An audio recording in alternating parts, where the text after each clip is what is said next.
Olá, dona da escola, seja bem-vinda a mais um episódio, 15 minutos de gestão. Dessa vez nós vamos continuando falando sobre IA, nós vamos fazer uma série sobre isso, falando sobre IA na gestão 360 e agora entrando, né, aprofundando um pouco mais em cada uma dessas temáticas, né?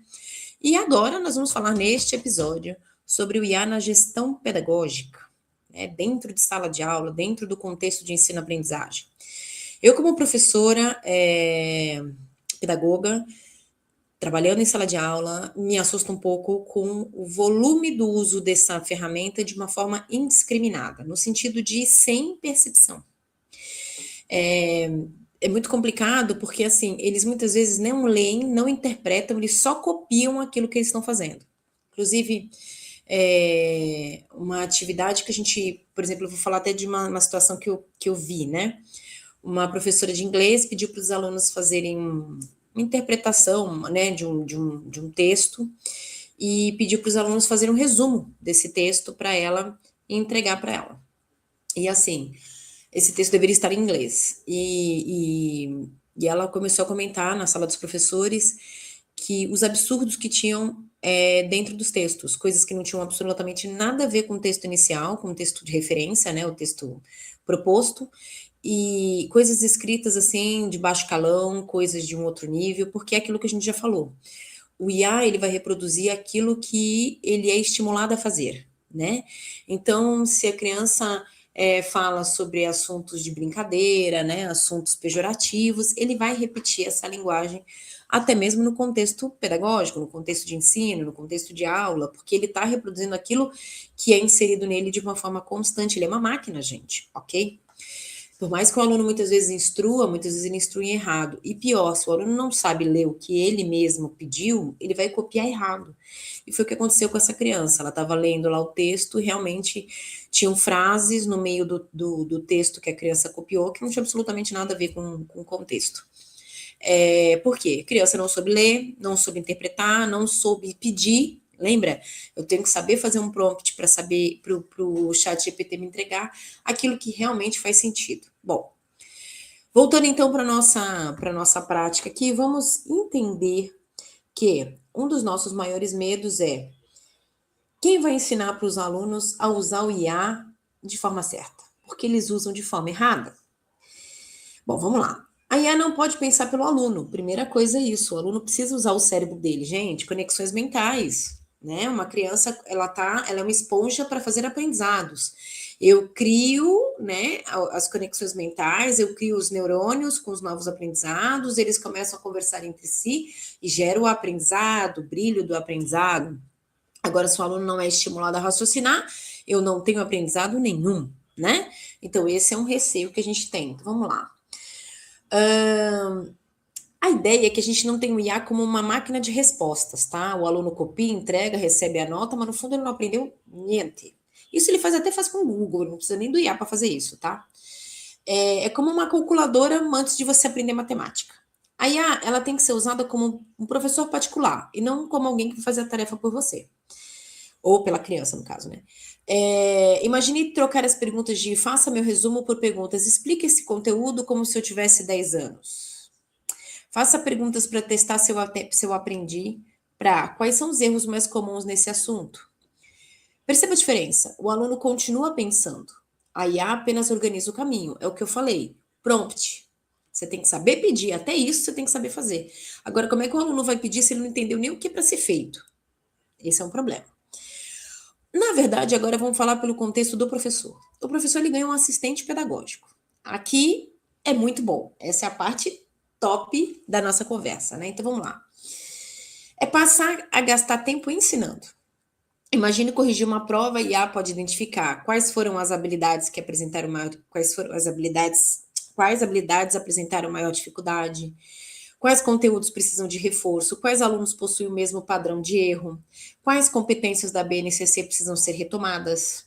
Depois disso, ele pode criar automaticamente uma lista personalizada de exercícios para aqueles alunos, uma aula de revisão, um mapa mental, um texto simplificado, outro mais avançado para quem terminou primeiro. Então, você consegue acompanhar aqueles alunos que têm mais facilidade, né, naquele conteúdo, os que têm mais dificuldade. Os que têm dificuldade eu vou conseguir reforçar, os que têm facilidade eu vou conseguir avançar.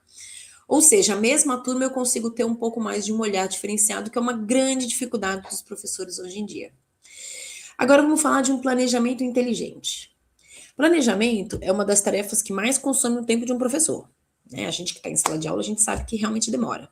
Agora imagine abrir um chat, você usar o IA aí e pedir para ele, olha, eu tenho uma turma de 8º ano, ou de 5º, que precisa aprender frações, me dá uma aula prática de 50 minutos, com uma aprendizagem ativa, com um desafio, com uma brincadeira, com uma ação em que interage entre os alunos, em que a aula saia da mesmice.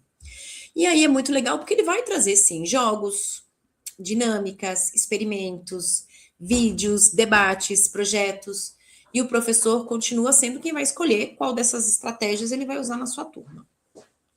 Outra coisa que a gente pode usar a IA na nossa gestão pedagógica é coordenação pedagógica baseada em dados. E aí é para coordenação, estou indo para gestão, sair da sala e indo para gestão. A coordenação também pode mudar completamente. Em vez de analisar somente nota, ela passa a analisar a aprendizagem. E a IA pode ajudar ela o quê? Quais turmas estão evoluindo? Quais conteúdos apresentam maior índice de erro? Quais professores precisam de mais apoio? Quais habilidades ainda não foram consolidadas? Imagine receber um relatório dizendo: a turma X do 6º ano apresenta dificuldade em interpretação de gráfico. Isso permite o quê? Que você possa dar uma ênfase, um trabalho, um plano de ação para essa turma em cima dessa necessidade. Antes mesmo de entrar em recuperação e antes mesmo de entrar em reprovação, ok? Você pode usar também para se comunicar com as famílias, né? Trazer comunicação, agendar conversas, agendar chamadas, enfim. Outro ponto incrível é a comunicação. Depois de uma avaliação, a IA, por exemplo, pode ajudar o professor a elaborar uma devolutiva individualizada. Em vez de escrever, seu filho precisa estudar mais, ele pode colocar assim, ó, seu filho apresenta boa compreensão dos conceitos iniciais, mas ainda demonstra dificuldade na resolução de problemas que exigem interpretação. Sugerimos atividades de leitura matemática e exercícios complementares sobre o conteúdo. É uma comunicação mais humana, mais útil.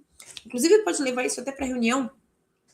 Né? Você senta lá e monta um relatório individual de aluno na reunião para que o professor converse, ó, o seu filho está indo mal em matemática, já é o 3º bimestre, a professora trouxe aqui um plano de ação para fazer junto com a família, entendendo aqui aonde foi o ponto nevrálgico do seu filho, aonde está ruim. Muitas vezes o ruim, gente, não é o professor naquela aula, muitas vezes é um erro de premissa de aprendizado passado. Esse aluno precisa voltar no conteúdo que ele já deveria ter aprendido. E aí essa IA pode trazer esse resumo, esse relatório, esse insight para ajudar essa família e essa criança. Então, assim, hoje a gente tem muita coisa bacana que pode ser usado no IA. Eu acho que, assim, vale a pena a gente convidar, né, como gestora, a gente convidar os nossos líderes, meu líder financeiro, meu líder pedagógico, né, meu diretor pedagógico, meu coordenador pedagógico, o que nós podemos usar o IA para ajudar a melhorar a nossa escola, fazer a nossa escola subir de nível, né? Olha a diferença de você receber uma família e ali você tem o mapeamento de onde o aluno vai bem, aonde o aluno vai mal, o que deve ser feito, qual o mapa de ação que essa família, junto com a escola, pode agir. Isso é encantar essa família, né? E aí você acha que essa família vai sair da sua escola? Ela não vai encontrar essa estrutura, né, de apoio que ela encontra na sua escola.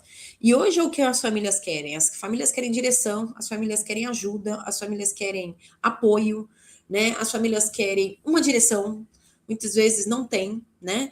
E você ter uma IA bem estruturada, que permite ter esse olhar individual do aluno, porque a gente tem falado muito sobre o olhar individual do aluno quando a gente fala de aluno de inclusão, que inclusive é lei e obrigatório, né? Eu tenho um aluno ali com TDAH, o que eu vou fazer, quais são as práticas que eu vou trabalhar, quais são as atividades diferenciadas que eu vou dar para esse aluno, ok. Só que, gente, nós temos várias crianças com necessidades especiais em conteúdo. Não estou falando de necessidades especiais neurológicas ou físicas, eu estou falando de conteúdo. Aluno que teve um gap de aprendizagem lá atrás, em algum momento, e que hoje está pagando preço por isso. A gente tem um nível de inadimplência, não, um nível de indisciplina em sala de aula de aluno desinteressado porque não entende e não sabe fazer. Ele percebeu que ele não sabe fazer aquilo, ele não consegue fazer aquilo porque ele tem uma deficiência lá atrás, e esse aluno vai transformar a aula num caos, porque ele não está disposto a tentar, né? Neurologicamente, ele está se sentindo já atrasado, ele não vai tentar. E aí você tem uma IA que traz lá essa estrutura de aprendizagem que está faltando na vida dele, com certeza quando ele chegar lá na frente, ou um pouco mais avançado, ele vai entender aquela estrutura e vai conseguir fazer aquela atividade. Então, usar o IA também para dar esse reforço pedagógico, né, orientar as famílias, ajudar as famílias a entender onde estão as falhas, porque esse é o trabalho que a gente tem para fazer, né? O pai e a mãe muitas vezes estão trabalhando, estão na correria do dia a dia, não consegue sentar do lado do filho, fazer uma lição, uma atividade, falar, já sei, o seu problema está sendo porque você não sabe fazer tabuada, vem cá que eu vou te ensinar a fazer tabuada. Por um aluno de 9º ano, entendeu? Então, muitas vezes a IA vai trazer esse olhar e a escola também vai. E a parceria família e escola melhora muito mais. Onde eu estava? Eu quero terminar, então, com uma reflexão, que eu acho que é importante a gente pensar, né? Durante muitos anos, dizíamos que o professor precisava ensinar conteúdo. Hoje, talvez sua maior missão seja ensinar os alunos a fazer boas perguntas, ensinar a fazer prompt, né? Porque quem sabe perguntar bem, aprende melhor, tem resultados melhor, tem o conteúdo melhor na mão. A inteligência artificial responde exatamente à qualidade das perguntas que ela recebe, já falamos sobre isso. Talvez a competência mais importante da escola do futuro não seja decorar respostas, seja aprender a investigar, aprender a pensar e aprender a questionar, até mesmo para poder usar essa ferramenta. A IA não substitui professor, a gente já falou isso, tá? O professor ele tem um olhar humano, ele vai além, né? A gente, como professor, a gente chega no aluno, a gente não fala só do conteúdo. A gente fala do conteúdo, a gente fala da amizade, a gente fala do relacionamento, a gente fala dos desafios, a gente fala... a gente cria conexões, aluno aprende muito mais quando gera conexão, enfim. Mas também não vai substituir os alunos, tá? O IA não vai substituir nenhum papel desses. Mas ela amplia o potencial daqueles que continuam curiosos, que querem usar essa ferramenta. Nós vamos falar também sobre o IA em outras áreas, tá? Aqui eu falei um pouco sobre o IA no pedagógico, sobre sentar com seus líderes, né? Sentar com seus professores e instruir eles em como usar isso em sala de aula, sobre ensinar ou parar sim para ensinar os alunos a usar o IA de forma competente, né? De forma correta e não como uma cópia. Ensinar a coordenação a usar essa estratégia, essa ferramenta, junto com o sistema de ensino, junto com as ferramentas pedagógicas que você usa, para que ele te dê insights que te ajudem. Pegar esses alunos que estão com notas ruins de uma forma consistente, fazer um teste específico com eles, como IA, trazer um relatório para essa família, porque a família quer entender por que esse aluno está com dificuldade naquele conteúdo. Muitas vezes não é o conteúdo e nem o professor, mas é um conteúdo de aprendizagem pregressa, anterior que essa criança deveria ter. Então, trazer um relatório em que a coordenação chame essa família e traga essa informação na palma da mão gera um prestígio único. E isso é o que a gente quer. A gente quer resultado, né? A gente quer aluno aprendendo, a gente quer aluno crescendo. Bom, te espero nos próximos... Ixi, tô enrolando a língua. Te espero nos próximos episódios. Nós vamos fazer aí a série. Hoje foi gestão pedagógica. Vamos falar sobre gestão financeira, gestão de vendas e captação, várias coisas. Te espero no próximo. Obrigada. Até lá.